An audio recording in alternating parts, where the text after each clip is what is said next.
Moscú, 1936.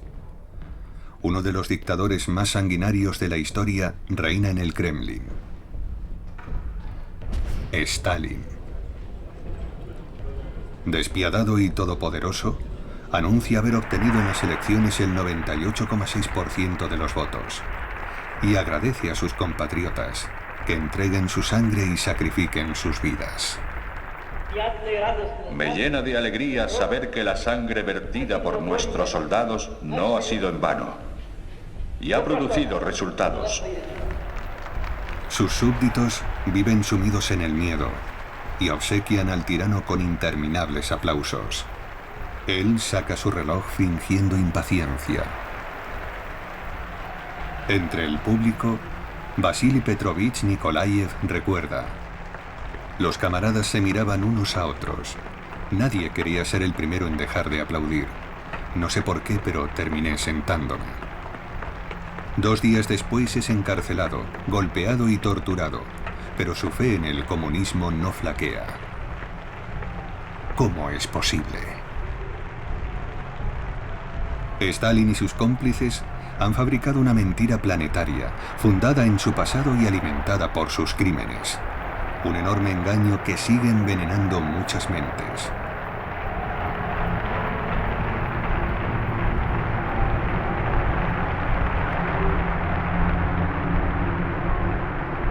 Una mentira, tras la que acecha el apocalipsis. Apocalipsis. Stalin.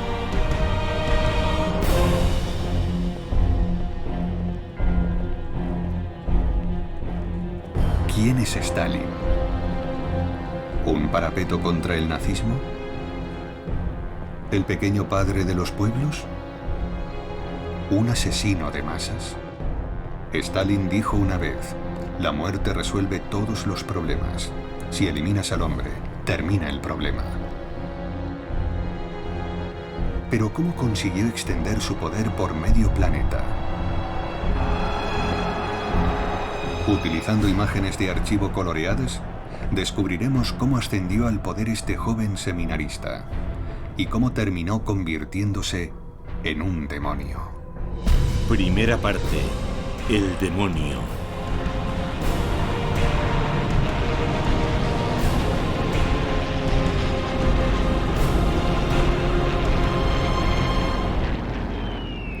...22 de junio de 1941... sin previa declaración de guerra, las fuerzas aéreas alemanas atacan la entonces conocida como URSS, la Unión de Repúblicas Socialistas Soviéticas.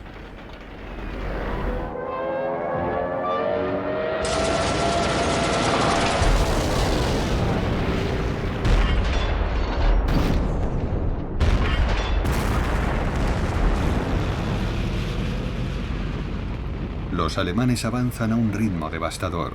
En pocos días, capturan cientos de miles de prisioneros. Hitler, jefe de la Alemania nazi, alcanza sus objetivos bélicos: destruir a su mayor enemigo, el comunismo, y a su líder, Stalin, y conquistar lo que él llama el espacio vital de Alemania. El Führer declara: nuestro destino es celeste. Lograremos destruir Rusia. Desde septiembre de 1939, sus fuerzas han invadido Polonia, Francia, Bélgica, Holanda, Dinamarca, Noruega, Yugoslavia y Grecia. Ahora avanzan hacia Leningrado, Kiev y Moscú, la capital de la Unión Soviética.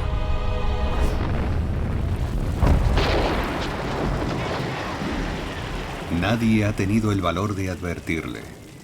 Pero en la madrugada del 22 de junio de 1941, Stalin por fin despierta. Ha hecho lo imposible para evitar la guerra, llegando incluso a proporcionar a Hitler el combustible y los metales necesarios para derrotar a Francia. Pocas semanas antes del ataque, el 1 de mayo de 1941, en la Plaza Roja, los soviéticos invitan a los alemanes a su tradicional desfile militar.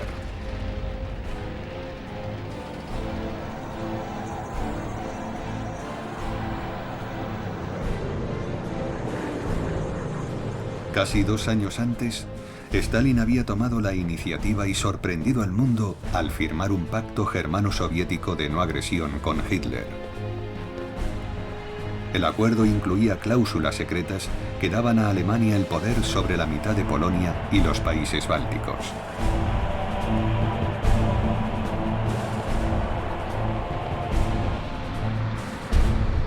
El 23 de agosto de 1939, el día de la firma del tratado, Hitler había ordenado a su fotógrafo obtener primeros planos de las orejas de Stalin, ya que, según él, los lóbulos de los judíos eran deformes. Los de Stalin eran normales, lo que descartaba su posible origen hebreo. Stalin no es judío. En realidad, ni siquiera es ruso. Es georgiano. Y esta es también su lengua materna. Y aunque es educado dentro de la Iglesia Ortodoxa rusa, su mentalidad se parece más a la de un déspota de Oriente Medio. La primera foto conocida de Stalin, un niño del coro de 14 años, fue tomada en 1892. Stalin nace el 6 de diciembre de 1878 en Gori, un pequeño pueblo cercano a Tiflis, la capital de Georgia. Con 170 millones de habitantes, el Imperio ruso es el mayor del mundo. En San Petersburgo, la dinastía de los Romanov reina desde hace 3 siglos. Su emperador actual, el zar, es Nicolás II, un soberano débil y devoto. La Georgia de Stalin es un rudo país del Cáucaso, donde turcos, armenios, kurdos y una minoría judía luchan por coexistir. Su padre, Vissarion Yugashvili, es un zapatero aficionado al vino, cuyos rasgos físicos parece haber heredado su hijo. Stalin, cuyo nombre completo en ruso es Joseph Vissarionovich Yugashvili, ocultará la memoria de su padre, violento y bebedor. También lo hará con sus numerosas discapacidades infantiles, como sus pies palmeados, o la enfermedad que mató a sus 2 hermanos, la viruela que dejó marcas permanentes en su piel, marcas que los maquilladores del Kremlin intentarán desesperadamente disimular.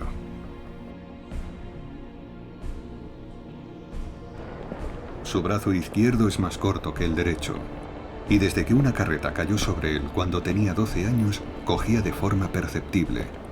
Tampoco puede ocultar su fuerte acento georgiano, por lo que no habla mucho en público.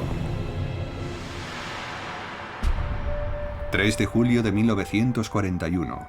Las campanas del Kremlin, que alberga Radio Moscú, anuncian que Stalin va a pronunciar un discurso que resonará en todas las plazas públicas del país. Stalin ha necesitado 10 días para reconocer la amenaza alemana. El inquieto pueblo soviético escucha por fin su voz y su áspero acento. Camaradas, ciudadanos, hermanos y hermanas, el pérfido ataque del ejército nazi contra nuestra patria continúa. Y debo comunicaros que a pesar de la resistencia heroica del Ejército Rojo, el enemigo sigue avanzando. Serafina Panasenko, una joven enfermera que escucha con asombro, recuerda aquel momento terrible. Todo el mundo lloraba. Lo que más me impactó es que la gente se santiguaba y rezaba, aunque nos habían enseñado que Dios no existe.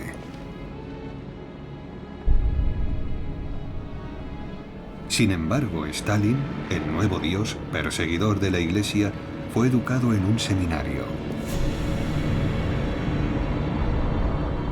En 1894, a los 16 años, Joseph entra en el seminario gracias a una beca. Posee una memoria excepcional y su voz destaca en el coro. Su madre, Ekaterina, desea que reciba una educación religiosa, pero a pesar de ser una mujer piadosa, le golpea tan a menudo como su padre. Stalin siempre intentará que su pasado familiar permanezca oculto. Ya en el poder, regresa a su antiguo hogar y, como cualquier hijo solícito, visita a su madre. Cuando ella le pregunta a qué se dedica, Stalin contesta: ¿te acuerdas del zar? Pues me he convertido en una especie de zar. Ella replica: habrías hecho mejor en convertirte en sacerdote. Su madre no desea que se quede en el pueblo para trabajar como zapatero, como desea su padre. Ella prefiere enviarlo al seminario y que algún día se convierta en obispo. Stalin, que solo habla georgiano, está a punto de aprender ruso, griego y aritmética. Es aún un adolescente que escribe poemas como este. La alondra ha cantado con su oscuro azul, volando más alto que las nubes, mientras el melodioso ruiseñor canta una canción a los niños.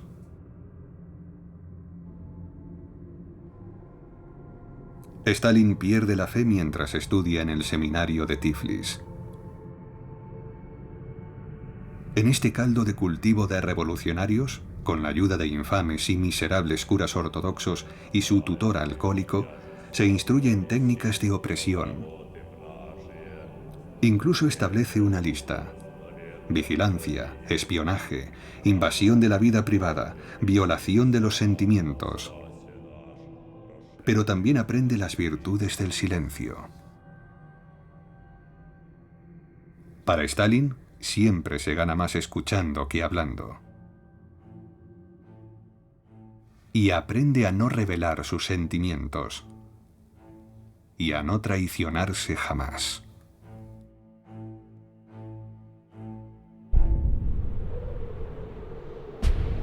En 1898 es un joven de 20 años que provoca a las autoridades. Se niega a cortarse el pelo y se deja crecer la barba. También lee libros prohibidos de Zola o Víctor Hugo, que denuncian la injusticia social. Cuando es expulsado del seminario, adopta su primer apodo, Kova, una especie de Robin Hood del Cáucaso, y fantasea con ser el líder de una banda. En 1901, tras unirse al clandestino Partido Socialdemócrata en Tiflis, comienza a ser vigilado por la Okhrana, la policía secreta del zar. Trabaja durante unos meses en el observatorio meteorológico, lo que le deja tiempo para leer las obras del alemán Karl Marx, quien junto con Friedrich Engels había escrito El Manifiesto Comunista en 1847. El texto abogaba por abolir el capitalismo y la propiedad privada, exhortando a los trabajadores del mundo entero a sumarse a la revolución armada. Marx denuncia la explotación del hombre por el hombre y la miseria del proletariado que, según él, no tiene nada que perder salvo sus cadenas. Estos dibujos muestran al futuro dictador como un marxista que adoctrina a los trabajadores y les pregunta: ¿por qué no tenemos ningún derecho político? ¿Cómo podemos cambiar nuestra existencia? Stalin piensa que el imperio ruso del siglo XX es una sociedad feudal que hay que destruir. Mientras tanto, los despreocupados miembros de la familia imperial muestran a sus primos ingleses que ellos también saben jugar al tenis y que son lo bastante valientes como para nadar en las heladas aguas del lago de Ládoga, cerca del Palacio de San Petersburgo.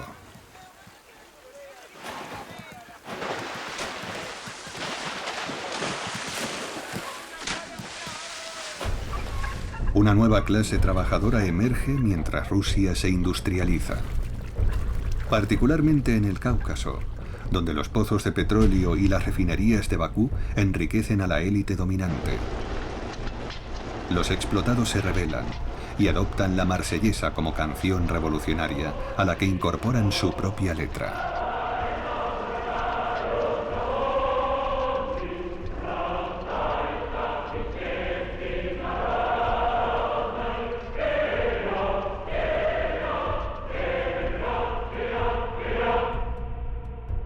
Con 23 años, Joseph Yugashvili es enviado a Bakú para organizar las protestas y las huelgas ilegales, confirmando así su vocación de líder.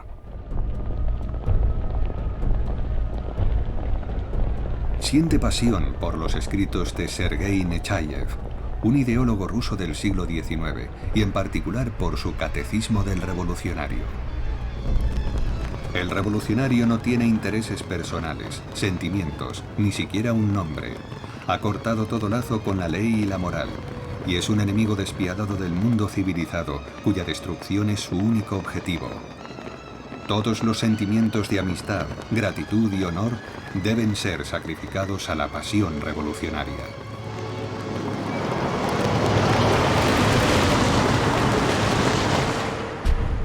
Joseph Yugasvili es considerado un agitador revolucionario y arrestado el 5 de abril de 1902. Su expediente detalla: 1,62 m, moreno, constitución media, edad 24. Más tarde comentará: las prisiones del zar son como casas de reposo. El tratamiento que reciben los presos es mucho más benigno que la férrea y cruel disciplina que impondrá él en las cárceles de su régimen. Stalin vivirá en esta celda un año entero. Pasa el tiempo leyendo diversas obras, como ¿Qué hacer?, el manual de instrucciones revolucionarias escrito a mano por Lenin. El autor de este panfleto, Vladimir Ilich Ulyanov, es un marxista ruso en el exilio cuyo seudónimo, Lenin, alude al Lena, el gran río siberiano. Pronto se convertirá en el líder de la revolución. Decenas de años más tarde, su estatua es la primera en ser derribada por los alemanes.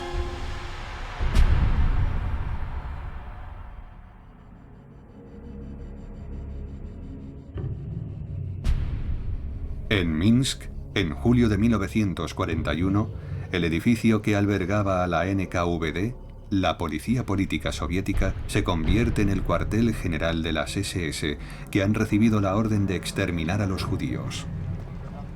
La propaganda alemana difunde el racismo nazi. La codicia y el deseo de matar distinguen a estos infrahombres, dignos aliados de Churchill y su camarilla de plutócratas. Así comienza el llamado Holocausto por balas. El genocidio de los judíos. Las hambrunas en los guetos y los campos de la muerte. Los alemanes prosiguen su avance en Rusia y sus fuerzas acorazadas se adentran más de 500 kilómetros. Hitler controla ya 20 millones de soviéticos.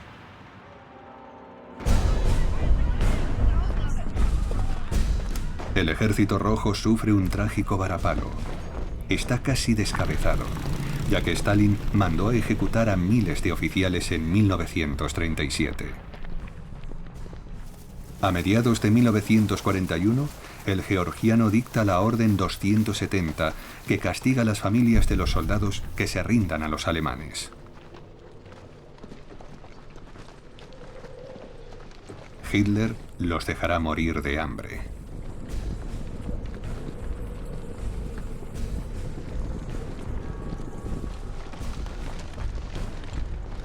Uno de estos presos soviéticos, el soldado Iván Shulinsky, recuerda: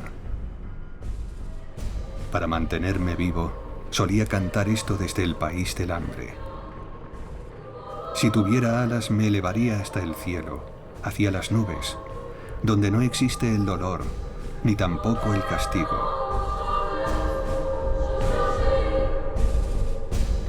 Su destino es trágico. Los que consigan sobrevivir serán deportados por Stalin por haberse rendido en combate. Los alemanes prosiguen su avance. Los granjeros ucranianos, víctimas de la hambruna stalinista que ha causado 6 millones de muertes, dan la bienvenida a los invasores. Más adelante, serán ahorcados por el Ejército Rojo. Considerados traidores y filmados a modo de ejemplo.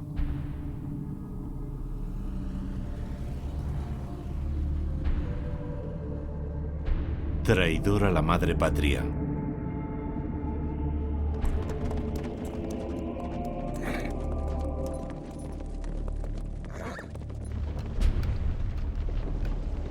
Verano de 1941. Los comisarios políticos fusilan a todo aquel que se rinda.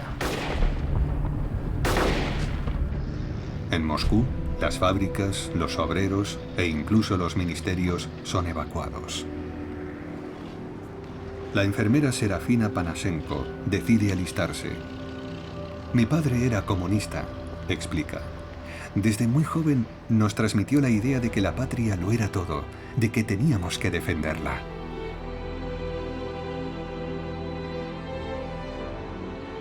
Si llegan a ser capturados, todos sufrirán un destino horrible.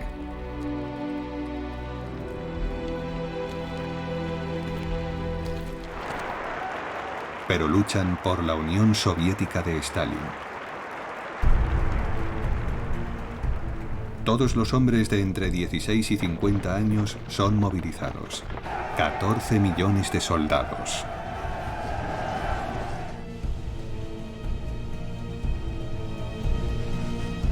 La llamada de Stalin al patriotismo y el sacrificio de todos ellos darán sus frutos.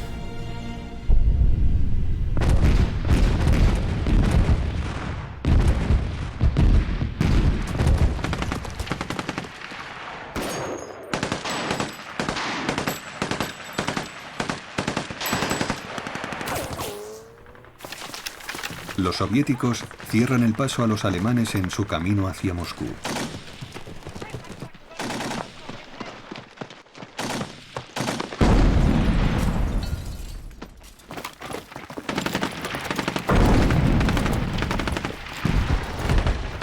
La batalla de Smolensk frena la Blitzkrieg, la guerra relámpago. Los rusos han perdido 1,5 millones de hombres y 4 millones han caído prisioneros.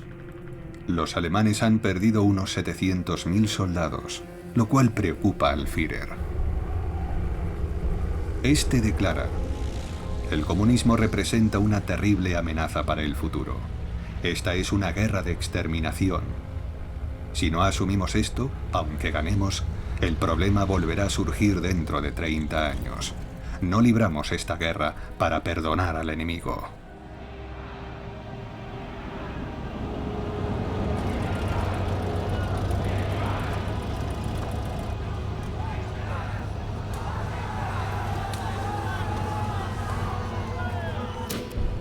El omnipresente Stalin dirige la campaña contra Hitler.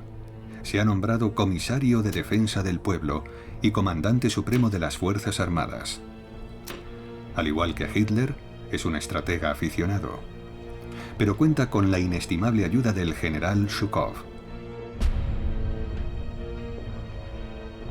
Stalin confía en este experto en carros blindados, que es la única persona que se atreve a decirle la verdad. Zhukov predice: los alemanes concentrarán sus esfuerzos sobre Kiev. La ciudad debe ser evacuada. Furioso, Stalin contesta: ¿qué locura es esa? Nunca entregaremos Kiev.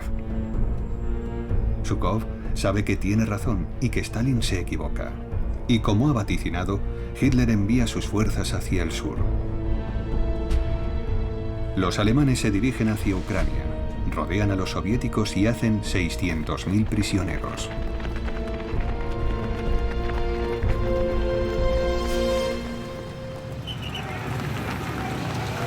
Sus fuerzas entran en Kiev el 26 de septiembre de 1941. En Ucrania, donde parte de la población es antisoviética, los nazis avivan el odio hacia Stalin.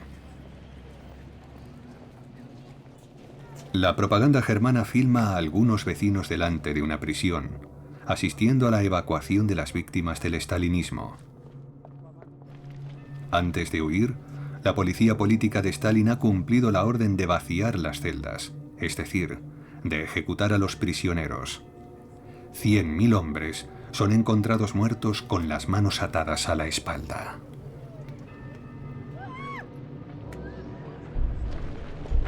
Mientras tanto, los nazis juntan a 34.000 judíos ucranianos y los asesinan en el barranco Babi Yar, cerca de Kiev.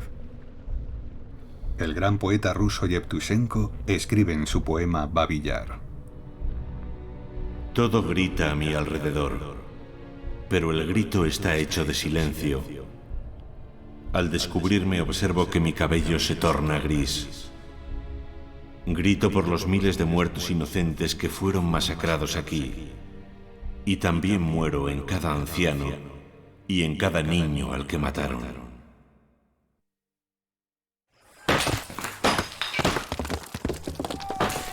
En Kiev, el odio se desata contra las efigies del implacable jefe absoluto, Stalin.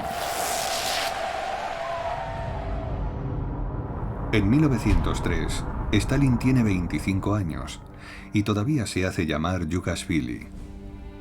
Entre dos estancias en prisión, ingresa en la rama más extremista del Partido Socialista clandestino, los bolcheviques, a cuyo timón se encuentra el apasionado Lenin, aún en el exilio. En las reuniones del partido celebradas fuera de Rusia, Lenin se enfrenta a los mencheviques, una minoría más moderada.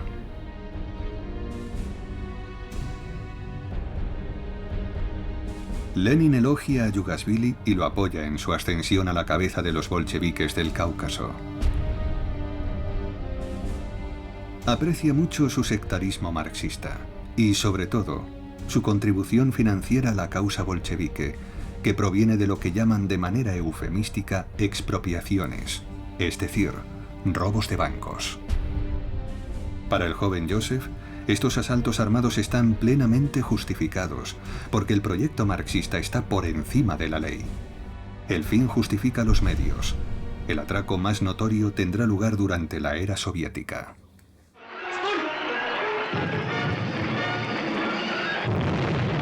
El ataque al transporte de fondos del Banco Central de Tiflis el 12 de junio de 1907 es organizado por el futuro Stalin. Capturan un botín equivalente a 6 millones de euros actuales, pero 5 hombres mueren y 16 resultan heridos. En el partido, muchos condenan estos actos criminales. Pero Yugashvili se defiende. Debemos quebrantar la ley hasta alcanzar la revolución. Respetando la ley no avanzaremos nada. Solo la lucha armada puede derrocar al zarismo. En Bakú se une a Voroshilov, el secretario del Sindicato de los Obreros del Petróleo, que controla 50.000 hombres y extorsiona a los ricos industriales, amenazándolos con una huelga o con incendiar los pozos.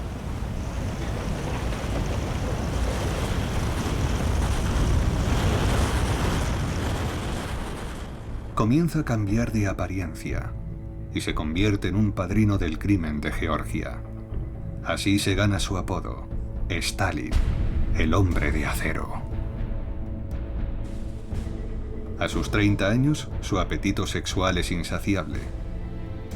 Sus ojos despiden fuego, comentará una de sus jóvenes conquistas. Su peligrosa existencia no parece la más apropiada para disfrutar de una vida en familia. Sin embargo, entre dos arrestos, se enamora de una bonita costurera, Ekaterina Svanidze. Y no solo acepta casarse por primera vez, sino que accede a celebrar un matrimonio religioso. 3 años más tarde, ella muere de tuberculosis con tan solo 22 años. Él la recordará como una mujer que sabía cómo derretir mi corazón de piedra. Ekaterina le da un hijo, Yakov, que incluso es bautizado con el consentimiento de su padre. Como no puede cuidar de él, el niño es criado por sus abuelos georgianos. Pero una vez en el poder, Stalin reclamará a su hijo, que mantiene una gran amistad con el guardaespaldas del propio Stalin, Nikolai Vlasik. En 1941, Yakov, que ya es teniente de artillería, es capturado por los alemanes, que lo consideran un trofeo bélico excepcional. Cuando Stalin se entera, ordena el arresto de la mujer de Yakov y obliga a esta a separarse de su hija. Su interrogatorio proporciona a los alemanes un dato esencial. Yakov, que no siente el menor afecto por su progenitor, declara: «Mi padre tiene miedo del movimiento nacionalista ruso. La creación de un gobierno ruso hostil a Stalin podría propiciar una rápida victoria germana». El mariscal von Bock se apresura a informar a Hitler. Esta revelación podría permitir al Führer adelantar el fin de la guerra, eliminar el comunismo del vasto territorio que ya controla y restablecer el derecho a la propiedad privada y la libertad de culto. Pero a Hitler nada de eso parece interesarle. Para él y para Joseph Goebbels, su ministro de la propaganda, los rusos son seres inferiores, destinados a la esclavitud. Goebbels declara: los rusos no son un pueblo, sino un conglomerado de animales.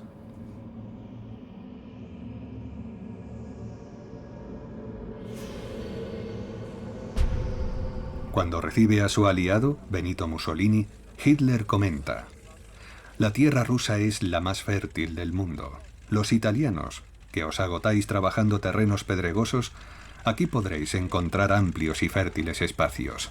Será el granero de la nueva Europa.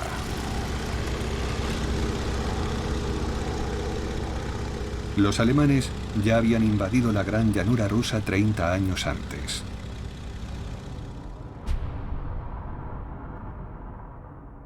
...1914... Stalin no participa en la Primera Guerra Mundial. Y tras repetidos arrestos y evasiones, acaba siendo deportado a Siberia. Encerrado durante 3 años en una isba, pasa el tiempo arreglando el mundo con otros exiliados marxistas, como Lev Kamenev, uno de los futuros héroes de la revolución, al que Stalin mandará ejecutar 20 años más tarde.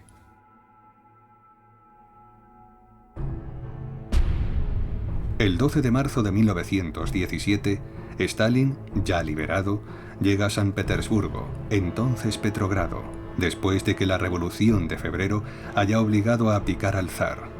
Nicolás II declara: he nacido infeliz y he traído la infelicidad a Rusia.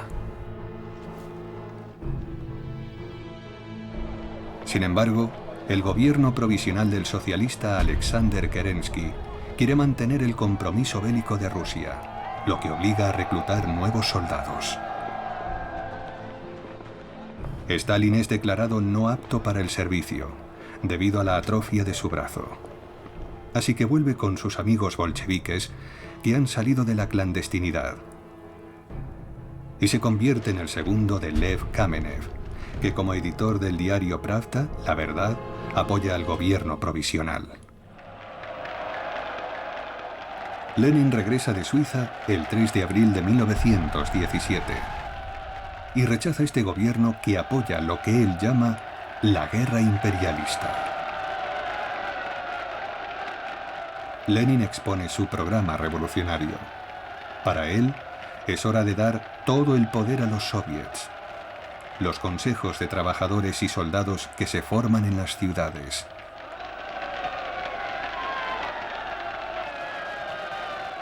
También aboga por nacionalizar los bancos y confiscar las grandes explotaciones agrícolas.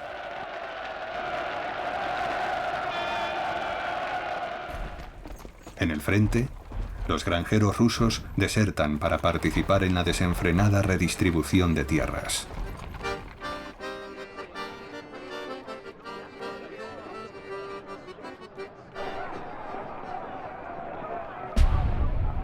Verano de 1917. La influencia bolchevique se extiende por todo el país. Gracias al lema de Lenin: os prometo paz, tierra y pan.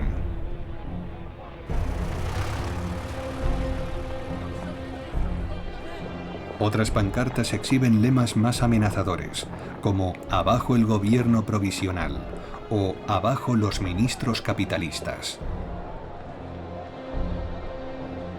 León Trotsky, a sus 38 años, es un brillante intelectual judío marxista que ha regresado de su exilio en París y Nueva York. Nada en él es proletario, lo que despierta el desprecio de Stalin. El georgiano envidia su talento como orador y su innegable habilidad para ganar adeptos a la causa bolchevique.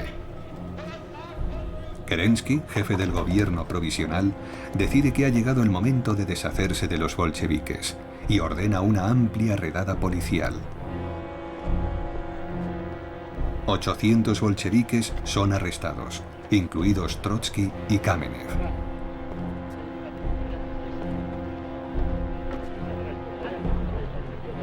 Lenin escapa a Finlandia con la ayuda de Stalin, que afeita su famosa perilla y lo disfraza de granjero.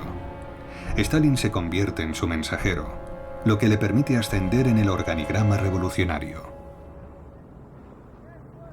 La llegada del inminente invierno aumenta la tensión en todo el país, propiciando huelgas y agravando la hambruna.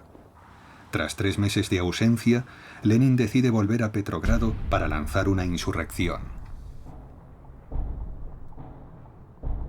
Durante la noche del 7 de noviembre de 1917, los bolcheviques toman los puntos estratégicos de la capital, la estación eléctrica, los puentes, correos y liberan a todos los presos. El palacio de invierno del depuesto zar es el refugio del gobierno provisional de Kerensky. Solo un batallón formado por mujeres jóvenes se aposta para defenderlo. Los hambrientos soldados de la guarnición han huido en busca de comida. El crucero de guerra Aurora efectúa un disparo de salva. Es la señal para asaltar el palacio. Las 140 heroicas jóvenes lo defenderán hasta el final. Los bolcheviques detienen a los miembros del gobierno provisional, aunque Kerensky logra escapar a Norteamérica para un largo exilio. El golpe tiene lugar el 7 de noviembre, pero será conocido como la Revolución de Octubre, ya que según el antiguo calendario ruso, se produce el 25 de ese mes. Los bolcheviques han alcanzado el poder, y Lenin forma su gobierno. La reconstitución soviética ilustra el golpe mostrando a su gran líder en su postura habitual, con su acentuada miopía en el ojo derecho.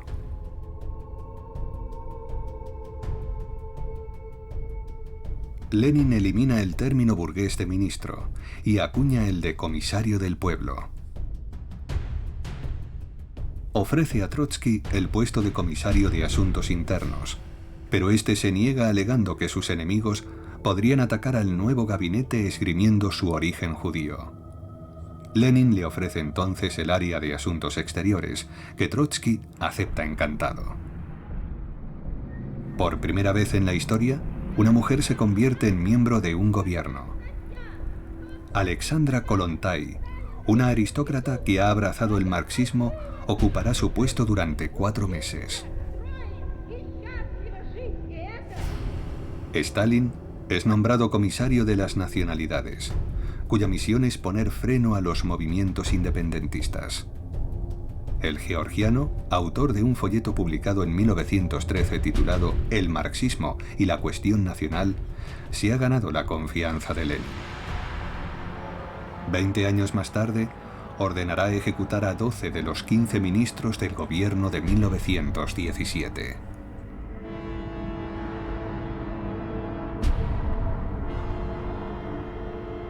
Pero de momento, Lenin ostenta el poder. Es el presidente del Sovnarkom, el Consejo de Comisarios del Pueblo, y el dueño de Petrogrado, la capital de Rusia. En noviembre de 1917, tras el golpe de estado bolchevique, Petrogrado recobra la normalidad. Las milicias ya no se enfrentan en las calles. Pero el escritor ruso Maxim Gorki se pregunta, ¿qué ocurrirá ahora? Me temo que mucha sangre será derramada, más que en todo nuestro pasado.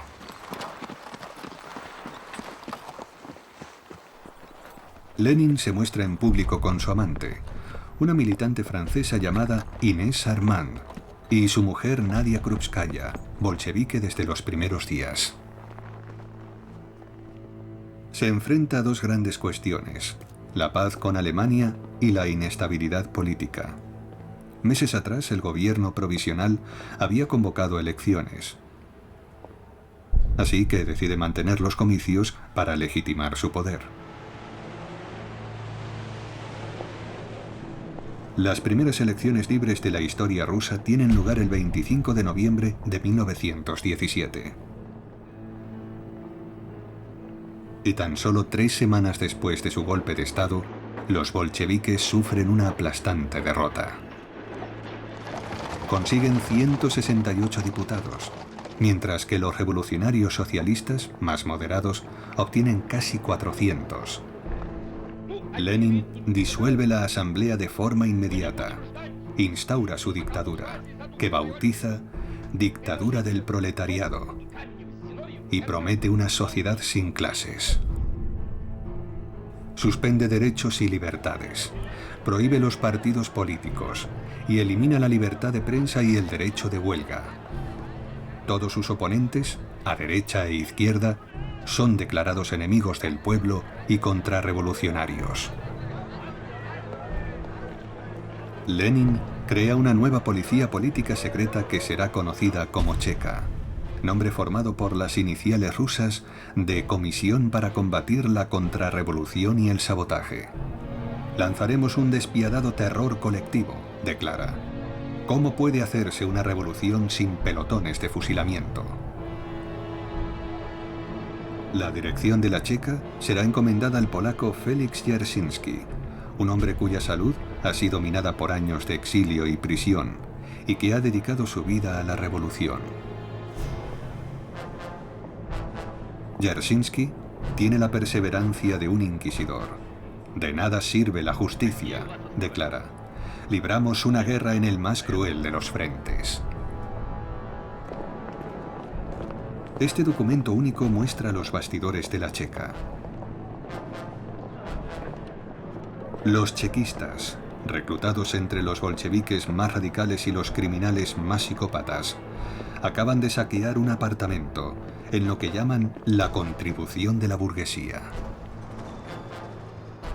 En 6 semanas, la Cheka, la nueva policía secreta, perpetra 50.000 asesinatos, sin ley ni justicia. El fiscal de la nación afirma: debemos ir más allá de la ejecución de los culpables. La ejecución de inocentes impresionará mucho más a las masas. Mientras tanto, Stalin seduce a su secretaria de 16 años, Nadia Aliluyeva, a la que conoció cuando ella tenía 4. Sus padres son 2 ardientes bolcheviques que ocultaron a Lenin de la persecución de la policía. Su madre es una defensora del amor libre, que incluso mantuvo una relación con Stalin. Tras casarse con él, Nadia alumbrará 2 hijos, que forjarán su propio papel en la historia. Ella da pruebas de su valentía al comprometerse de por vida con el tirano rojo.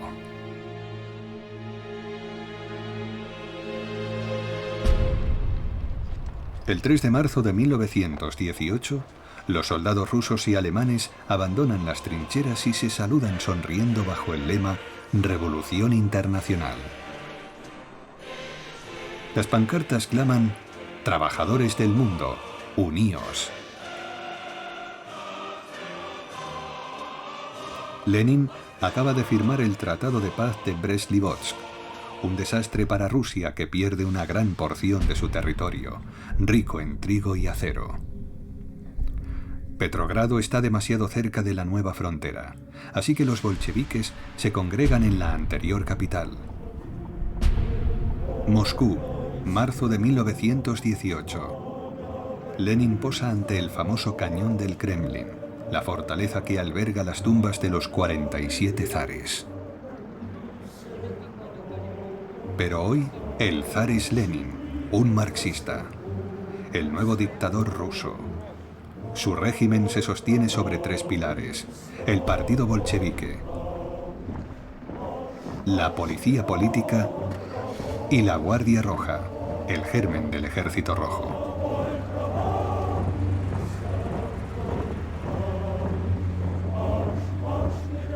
Pero Lenin se encuentra en una posición precaria, rodeado de fuerzas hostiles al bolchevismo.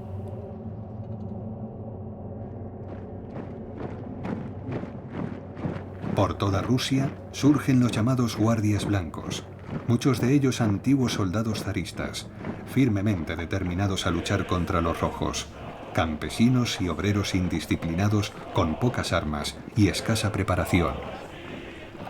Lenin nombra a Trotsky comisario del pueblo para asuntos militares y navales. Trotsky es un militar nato y enérgico, y el brillante organizador del levantamiento bolchevique de noviembre de 1917. La guerra civil está a punto de estallar. Durará 4 años y provocará 10 millones de muertos. Nadie hace prisioneros y las barbaries son cometidas por ambos bandos. Este soldado bolchevique sonríe desafiante a los blancos que van a fusilarle. Y continúa provocándoles hasta el último momento.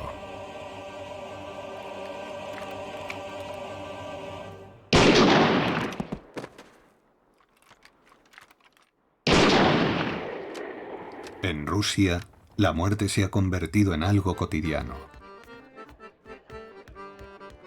Vasily Petrovich Nikolayev, reclutado por el Ejército Rojo a los 15 años, recuerda: nos reconocíamos por la estrella roja de nuestros gorros.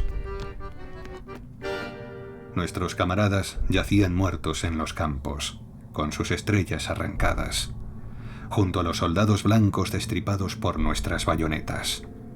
Las tripas les brotaban del vientre. No dejamos ni a uno solo con vida. Lenin ha sumido en el caos a un continente entero, y otros mandatarios, hostiles a los bolcheviques, empiezan a organizarse. Como los revolucionarios soviéticos en Samara, en el Volga. La situación es desesperada. Así que organizan un atentado que llevará a cabo la revolucionaria socialista Fanny Kaplan. Sus disparos le alcanzan en el hombro y en un pulmón. Ella declarará más tarde: disparé a Lenin porque le considero un traidor. Su sola existencia desacredita al socialismo. Lenin se niega a ser internado en un hospital, donde piensa que estará en peligro, y ordena que le lleven al Kremlin, donde los médicos no tienen el equipo necesario para operarlo. Pero conseguirá sobrevivir con 2 balas en el cuerpo. Fanny Kaplan, tras ser torturada, es ejecutada sin juicio 3 días más tarde. En represalia, la checa ejecuta a 1.300 almas desafortunadas, declaradas rehenes de la burguesía. El 30 de agosto de 1918, los bolcheviques oficializan el terror rojo con un nuevo decreto. Los enemigos de clase deben ser aislados en campos de concentración, y todos aquellos que guarden alguna vinculación con los guardias blancos serán fusilados. Como los 4 jinetes del apocalipsis, los bolcheviques causan la muerte y la destrucción, y continuarán haciéndolo durante más de 20 años, hasta que los alemanes se asomen a las puertas de Moscú. A principios de noviembre de 1941, los alemanes bombardean la capital soviética. Los tanques de la Wehrmacht están a 70 kilómetros del Kremlin.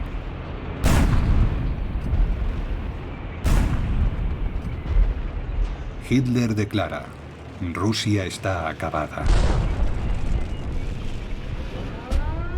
En Moscú, Stalin detiene la evacuación y ordena disparar contra cualquiera que intente abandonar la ciudad.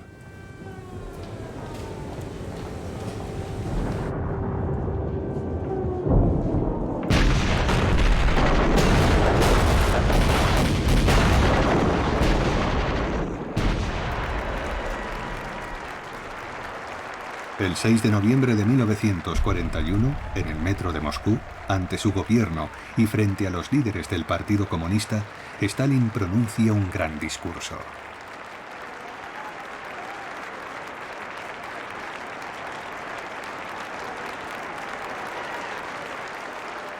Stalin cita a Hitler, dirigiendo las palabras del Führer a su expectante público. Han sobrevivido a 2 décadas de terror, pero él les advierte de que lo peor está por venir. Hitler dice, no podemos gobernar sin la ayuda de la fuerza. Todos los medios están justificados. Cuando la política lo exige, uno debe mentir, traicionar e incluso matar. Emancipo al hombre de la humillante quimera llamada conciencia. Stalin ha mentido, traicionado y asesinado. Y en su mundo utópico ha forjado una nueva sociedad, un nuevo hombre. El hombre rojo, rojo como la revolución y la sangre.